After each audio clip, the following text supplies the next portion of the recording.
श्री रामकृष्ण देव के उपदेश वचनामृत पृष्ठ क्रमांक 302 परिच्छेद 53 अधर के मकान पर ईशान आदि भक्तों के संग में बालक का विश्वास अछूत जाति और शंकराचार्य साधु का हृदय।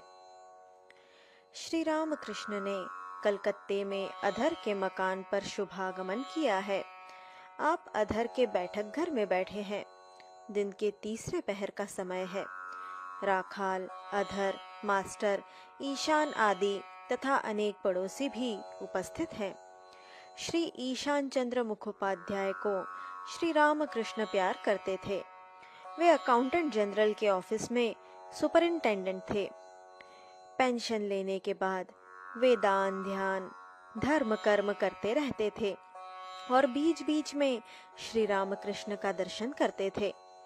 मछुआ बाजार स्ट्रीट में उनके मकान पर श्री रामकृष्ण ने एक दिन आकर नरेंद्र आदि भक्तों के साथ भोजन किया था और लगभग पूरे दिन रहे थे।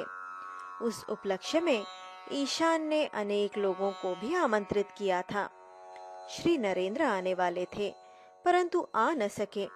ईशान पेंशन लेने के बाद श्री रामकृष्ण के पास दक्षिणेश्वर में सर्वदा जाया करते हैं और भाटपाड़ा में गंगा तट पर निर्जन में बीच बीच में ईश्वर चिंतन करते हैं। इस समय उनके मन में भाटपाड़ा में गायत्री का पुरस्चरण करने की इच्छा थी। आज शनिवार 22 सितंबर 1883 ईस्वी सन है। श्री रामकृष्ण ईशान के प्रति अपनी वह कहानी कहो तो बालक ने पत्र भेजा था। ईशान हंसकर, एक बालक ने सुना कि ईश्वर ने हमें पैदा किया है, इसलिए उसने अपनी प्रार्थना जताने के लिए ईश्वर के नाम पर एक पत्र लिखकर लेटर बॉक्स में डाल दिया। पता लिखा था स्वर्ग। सभी हंसे। श्री रामकृष्ण हंसते हुए, देखा, इसी बालक की तरह विश्वास चाहिए, तब होता है। ईशान के प्रति और वह कर्मत्याग की कहानी सुनाओ तो। ईशान, भगवान की प्राप्ति होने पर संध्या आदि कर्मों का त्याग हो जाता है। गंगा के तट पर सभी संध्योपासना कर रहे हैं। एक व्यक्ति नहीं कर रहा है। उससे पूछने पर उसने कहा, मुझे अशौच हुआ है। संध्योपासना करने की मनाही है। मृता शौच तथा जन्मा शौच दोनों ही हुए हैं। अविद्या रूपी माता की मृत्यु हुई है और आत्मा राम का जन्म हुआ है। श्री रामकृष्ण, अच्छा वह कहानी सुनाना जिसमें कहा है कि आत्मज्ञान होने पर जाति भेद नहीं रह जाता। ईशान, वाराणसी में गंगा स्नान करके शंकराचार्य घाट की सीढ़ी पर चढ़ रहे थे। उस समय कुत्ते पालने वाले एक चांडाल को सामने बिल्कुल पास ही देखकर बोले, यह क्या, तूने मुझे छू लिया? चांडाल बोला, महाराज, तुमने भी मुझे नहीं छुआ और मैंने भी तुम्हें नहीं छुआ। आत्मा सभी के अंतर्यामी और निर्लिप्त है। शराब में पड़ा हुआ सूर्य का प्रतिबिंब और गंगा जल में पड़ा हुआ सूर्य का प्रतिबिंब, क्या इन दोनों में भेद है? श्री रामकृष्ण हंसकर, और वह समन्वय की कथा कैसी है? सभी मतों से उन्हें प्राप्त किया जा सकता है। ईशान हंसकर, हरि और हर में एक ही धातु री है, केवल प्रत्यय का भेद है। जो हरि है वही हर है। विश्वास भर रहना चाहिए। श्री रामकृष्ण हंसकर, अच्छा वह कहानी, साधु का हृदय सबसे बड़ा है।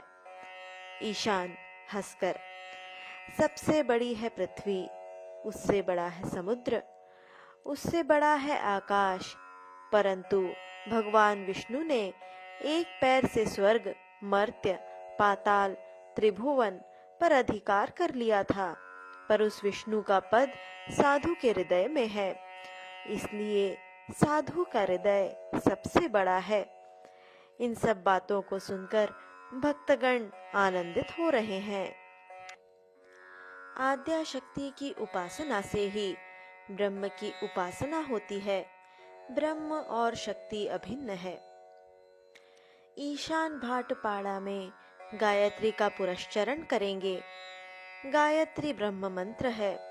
विषय बुद्धि बिल्कुल लुप्त हुए बिना ब्रह्म ज्ञान नहीं होता, परंतु कलियुग में अन्नगत प्राण है।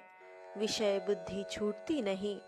रूप, रस, गंध, शब्द, स्पर्श, मन सदा इन्हीं विषयों को लेकर रहता है।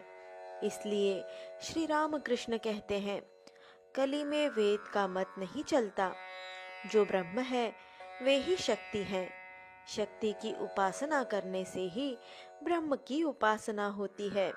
जिस समय वे सृष्टि, स्थिति, प्रलय करते हैं, उस समय उन्हें शक्ति कहते हैं। दो अलग अलग नहीं है, एक ही है। श्री रामकृष्ण ईशान के प्रति, क्यों नेति नेति करके भटक रहे हो? ब्रह्म के संबंध में कुछ भी नहीं कहा जा सकता।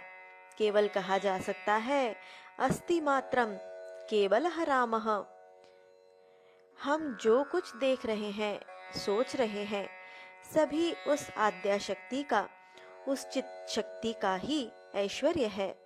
सृजन, पालन, संहार, जीव, जगत, फिर ध्यान, ध्याता, भक्ति, प्रेम, सब उन्हीं का ऐश्वर्य है।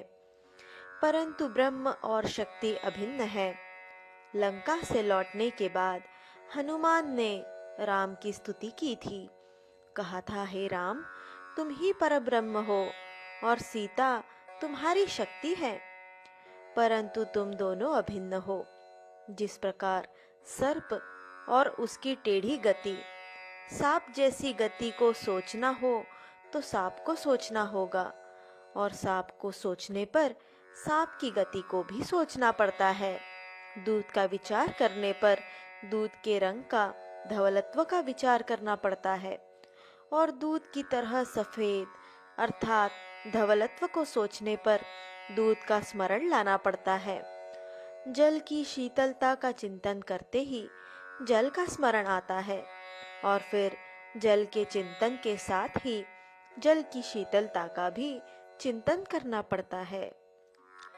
इस आद्या शक्ति या महामाया ने ब्रह्म को आवृत्त कर रखा है। आवरण हट जाते ही मैं जो था वही बन गया। मैं ही तुम ही मैं हूँ।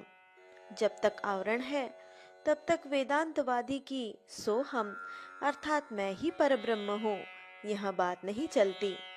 जल की ही तरंग है, तरंग का जल नहीं कहलाता।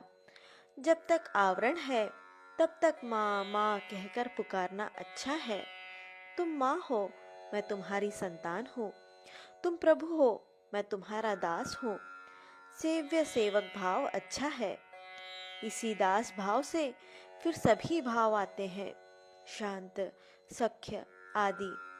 मालिक यदि नौकर से प्यार करता है तो उसे बुलाकर कहता है, आ मेरे पास बैठ, तू जो है मैं भी वही हूँ।